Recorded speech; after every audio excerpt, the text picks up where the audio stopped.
Ahmedabad Jivraj park પાસે આગ લાગી છે। સહજાનંદ ટાવરમાં બંધ મકાનમાં આગ લાગી। ફાયર બ્રિગેડ ઘટના સ્થળ પર રવાના થઈ ચૂકી છે। તો જીવરાજ પાર્ક પાસે બંધ મકાનમાં આગ લાગી છે।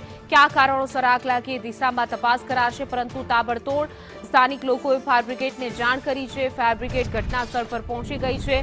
જોઈ શકાય છે કે બિલ્ડિંગમાંથી ધુમાડાના ગોટે ગોટા બહાર પ્રસરી રહ્યા છે। સહજાનંદ ટાવરમાં બંધ મકાન હતું, એમાં આગ ભભૂકી ઉઠી છે। ઉનાળાના સમયમાં આગની ઘટનામાં સતત વધારો થઈ રહ્યો છે, ત્યારે જીવરાજ પાર્કના આ દ્રશ્યો છે કે જ્યાં સહજાનંદ ટાવરમાં આગ લાગી છે। આસપાસના ઘરોમાં પણ રહેતા સ્થાનિક લોકોમાં પણ ભયનો માહોલ, નફરાતફરીનો માહોલ સર્જાયો છે।